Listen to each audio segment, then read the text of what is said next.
السلام علیکم ورحمۃ اللہ وبرکاتہ۔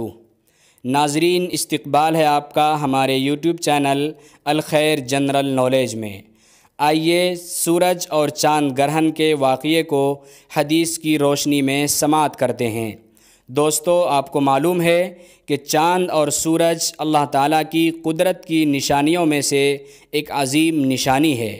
اسی طرح چاند اور سورج کا گرہن بھی اللہ تعالیٰ کی نشانیوں میں سے ایک بڑی نشانی ہے۔ اللہ تعالیٰ بندوں کو یہ بتاتا ہے کہ جو قادر مطلق لوگوں کو سورج اور چاند سے روشنی پہنچا سکتا ہے، وہ ان کی روشنی کو سلب کرنے اور ختم کرنے پر بھی قدرت رکھتا ہے۔ جناب نبی کریم صلی اللہ علیہ وسلم کے صاحبزادے حضرت ابراہیم کے انتقال کے بعد جب سورج گرہن ہوا تو چونکہ اس وقت عام لوگوں کا خیال یہ تھا کہ کسی بڑے واقعے کے پیش آنے پر سورج گرہن ہوتا ہے، اسی لیے آج حضرت ابراہیم کی وفات پر سورج گرہن ہوا ہے، تو جناب رسول اللہ صلی اللہ علیہ وسلم نے اس عقیدے کی نفی فرمائی۔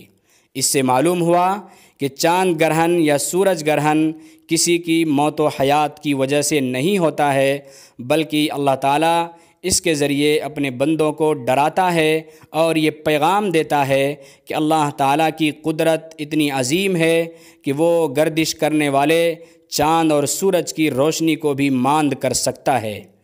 اسی لیے ایسے وقت میں رسول اللہ صلی اللہ علیہ وسلم کی تعلیم بھی یہی ہے کہ اللہ کی طرف متوجہ ہو کر توبہ و استغفار میں مشغول ہو جانا چاہیے۔ چنانچہ حضرت ابو ہریرہ رضی اللہ تعالی عنہ سے روایت ہے، وہ فرماتے ہیں کہ جب سورج گرہن ہوا تو نبی کریم صلی اللہ علیہ وسلم اس طرح گھبرائے ہوئے کھڑے ہوئے جیسے کہ قیامت آ گئی ہو۔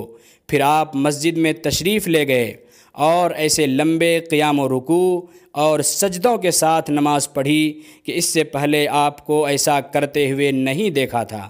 اور اس موقع پر جناب رسول اللہ صلی اللہ علیہ وسلم نے ارشاد فرمایا کہ یہ اللہ کی نشانی ہے جسے اللہ بھیجتا ہے، اور یہ کسی کی موت و حیات کے سبب سے نہیں ہوتا، بلکہ اللہ تعالیٰ اس کے ذریعے ڈراتا ہے اور بندوں کو یہ پیغام دیتا ہے کہ اللہ کی طرف متوجہ ہونا چاہیے۔ لہذا جب تم اس کو دیکھو تو ذکر الہی اور دعا و استغفار کی طرف دوڑو۔